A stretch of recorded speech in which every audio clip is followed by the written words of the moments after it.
Hello everyone, Indian agri course channel में आप सभी का स्वागत है।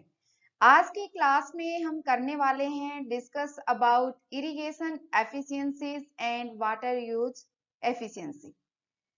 आज की क्लास का जो कंटेंट है वो है importance of water in agriculture, components of water losses in an irrigation system, irrigation efficiency, water convenience efficiency. तो स्टार्ट करते हैं कि जो वाटर है वो इम्पोर्टेंट क्यों है एग्रीकल्चर प्रोडक्शन में। विदाउट वाटर लाइफ पॉसिबल नहीं है अर्थ पे, ना ह्यूमन बीइंग की, ना एनिमल्स की और ना ही प्लांट्स की। तो एग्रीकल्चर प्रोडक्शन में ये क्या है, एक मोस्ट इम्पोर्टेंट इनपुट है। जो अबो 90% प्लांट का फ्रेश वेट होता है वो टोटली क्या होता है, वाटर होता है, और it is the major constituent of the protoplasm. और वाटर क्या है, एक सोलवेंट का काम करता है। सोलवेंट मींस जैसे न्यूट्रिएंट है, फर्टिलाइजर्स हैं, वो अपने अंदर मिक्स कर लेता है। जैसे ही न्यूट्रिएंट वाटर के अंदर मिक्स होते हैं तो प्लांट उनको अब्जॉर्ब करता है और उनको डिफरेंट जो प्लांट की बॉडी पार्ट्स हैं उनके अंदर क्या करता है, उनको ट्रांसलोकेट करता है। जैसे लीफ है, स्टेम है, सीड है, उन सभी में वो न्यूट्रिएंट सप्लाई करता है। और उन न्यूट्रिएंट के यूटिलाइजेशन में भी प्लांट जो वाटर है उसका क्या है, मेजर रोल है। फिर नेक्स्ट पॉइंट है कि water is very essential in transpiration. Transpiration क्या है कि जो ग्रीन प्लांट होते हैं, जीवित प्लांट होते हैं, वो उनके अंदर वाटर प्रेजेंट होता है और वो वाटर होता है लिक्विड फॉर्म में। वो लिक्विड से जब एटमॉस्फेयर में जाता है तो वो जाता है फिर वेपर फॉर्म में। ठीक है, तो लिक्विड से जब वेपर फॉर्म में आता है तो उसको चाहिए हीट, और वो हीट मिलती है उसको सन से।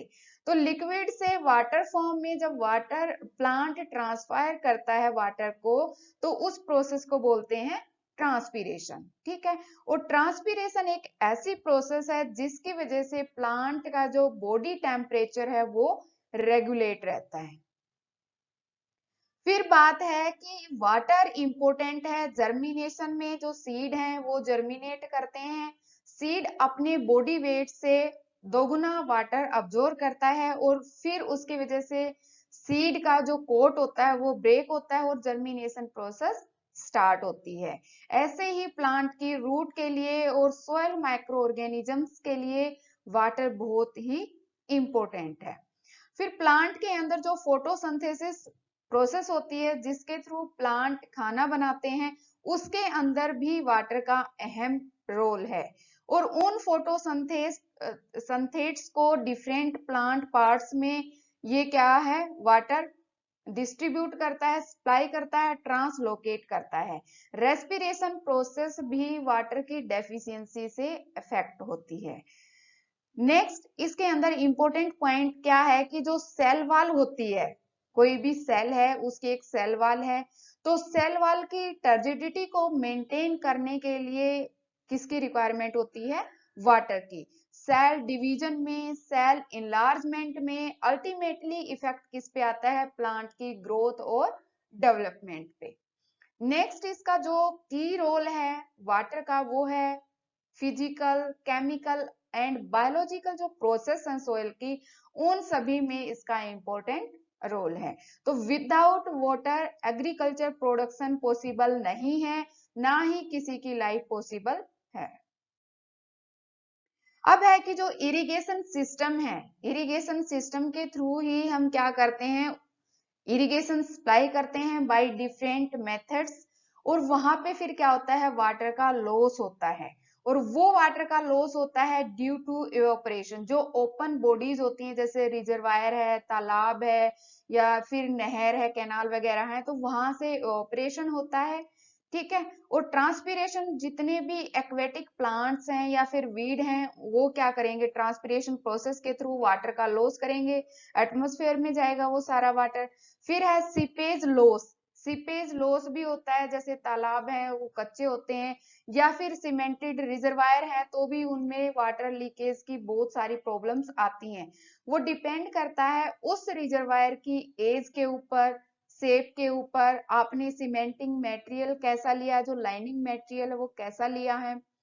फिर बात आती है कि जो डीप परकोलेशन होता है बियॉन्ड द रूट जोन, एक जैसे ये क्या है, सरफेस है, सोयल सरफेस है, जब हम इरिगेशन सप्लाई करते हैं तो वाटर सप्लाई करते हैं तो जो एंट्री है वाटर की उस प्रोसेस को हम बोलते हैं इनफिल्ट्रेशन। ठीक है, entry of water into the soil, उसको हम क्या बोलते हैं, infiltration. But movement of the water, ठीक है, movement of the water below the root zone, vertical movement of the water within the soil below the root zone, उसको हम क्या बोलते हैं, परकोलेशन। और परकोलेशन मेनली किस में होता है, जो राइस का फील्ड है वहां पे पडलिंग प्रोसेस की जाती है, या फिर वाटर की स्टेगनेशन होती है उस एरिया के अंदर, जो राइस वाला एरिया है, रीजन है उसके अंदर, या फिर जो सैंडी टाइप सॉइल है उस सॉइल के अंदर भी परकोलेशन प्रोसेस ज्यादा है, वहां से भी वाटर का क्या होता है, लॉस होता है।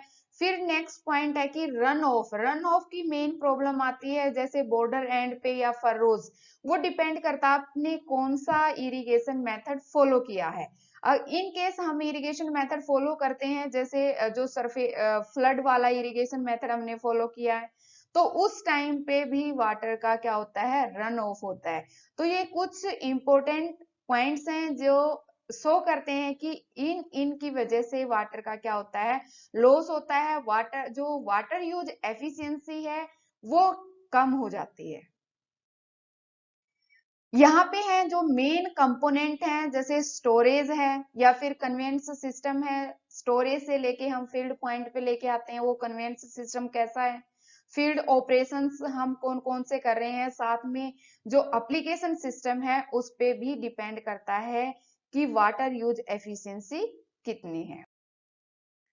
अब है कि इरिगेशन एफिशिएंसी, सबसे पहली बात आती है कि एफिशिएंसी होती क्या है। एफिशिएंसी होती है ratio of the output by input. ठीक है, किसकी रेशियो होती है, आउटपुट बाय इनपुट, मीन्स हमने कितना वाटर प्लांट को दिया, फील्ड में अप्लाई किया और कितनी उसकी आउटपुट हमें मिली in the form of yield. ठीक है, वो होती है एफिशिएंसी। और इरिगेशन एफिशिएंसी की क्या डेफिनेशन है, how efficiently irrigation water supply being used for crop production. ठीक है, क्रॉप प्रोडक्शन में कितना वाटर यूज किया गया एक्चुअली, वो क्या है, इरिगेशन एफिशिएंसी। तो इसको इम्प्रूव कैसे किया जा सकता है, वो है लैंड, अगर हम अच्छे से लैंड को प्रिपेयर करें, उसको लेवल करें अच्छे से, उसके अंदर हैरोइंग प्लोइंग करते हैं, रेजिड्यू मैनेजमेंट करते हैं, तो इन सब प्रोसेस के थ्रू हम इरिगेशन एफिशिएंसी अच्छी कर सकते हैं, बढ़ा सकते हैं। फिर डिपेंड करता है कि जो मैनेजमेंट स्किल है फार्मर की वो कैसी है। अगर गुड मैनेजमेंट स्किल है फार्मर की तो उससे भी इरिगेशन एफिशिएंसी बढ़ जाती है। फिर बाद में बात आती है कि जो कैरियर सिस्टम है वो कैसा है, कैसा डिजाइन बनाया गया है, कितनी एज का है, किस शेप में है। ठीक है, वो टोटली डिपेंड करता है इरिगेशन एफिशिएंसी उस एरिया के अकॉर्डिंग कितनी है। फिर है बेस्ट मेथड ऑफ इरिगेशन, अगर हम फॉलो करते हैं जैसे ड्रिप है, स्प्रिंकलर है, जहां पे वाटर कम है तो, और लिमिटेड जो इरिगेशन फैसिलिटीज हैं उस एरिया में, तो हमें बेस्ट से बेस्ट जो इरिगेशन मेथड है उसको फॉलो करना चाहिए, जिसकी वजह से इरिगेशन एफिशिएंसीज इंक्रीज हो सकती हैं। अब है जो इरिगेशन एफिशिएंसी की जो रियल डेफिनेशन है वो है percentage, percentage of volume of irrigation water.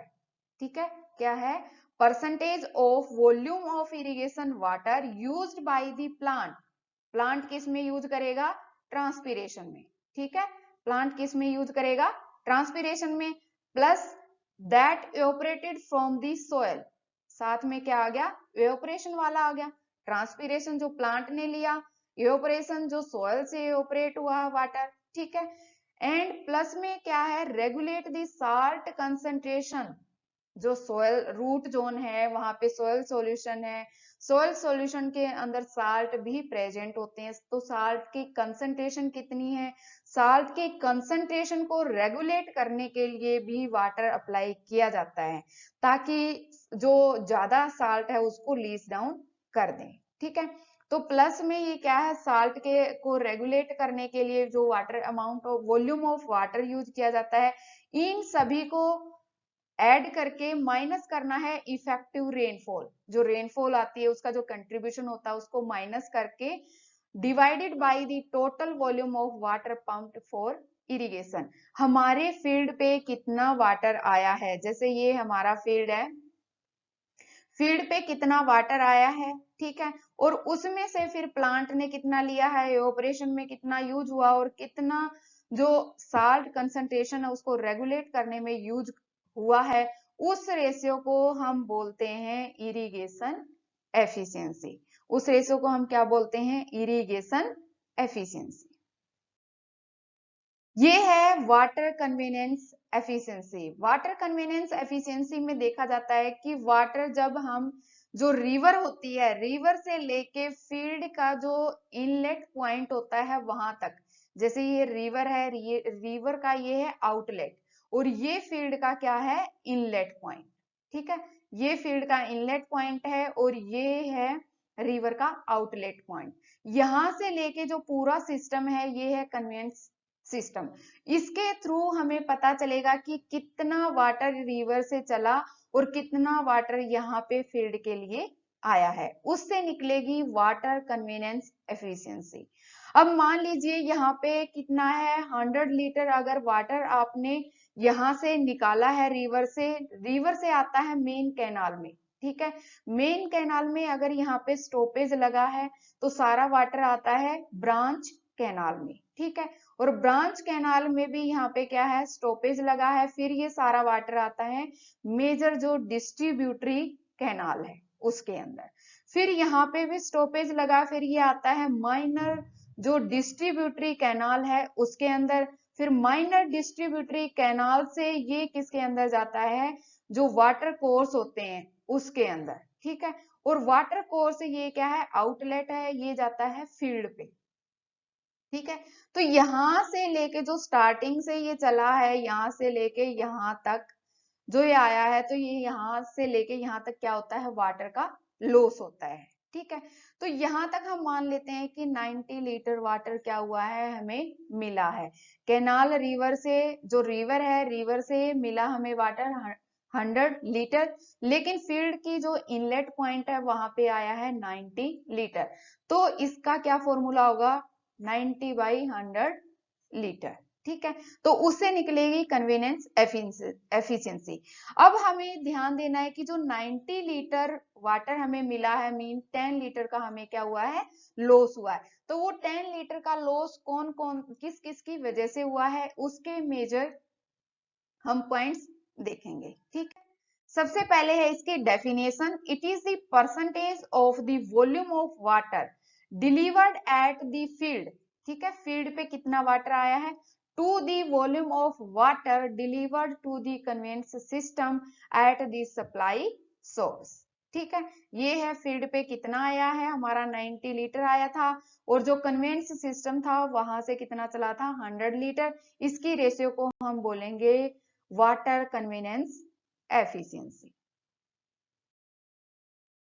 अब हम डिस्कस करेंगे डिफरेंट लॉसेस जो कन्वेंस एफिशिएंसीज में आई हैं, वो लॉसेस हैं, सीपेज के थ्रू लॉस हो सकता है, एवापोरेशन प्रोसेस के थ्रू लॉस हो सकता है, और कैनाल जो वाटर कोर्स था उसके अंदर एक्वेटिक प्लांट्स हैं या फिर वीड्स हैं, वो क्या करेंगे, ट्रांसपिरेशन करेंगी, तो ये प्रोसेस क्या है, अनअवॉइडेबल प्रोसेसेस हैं।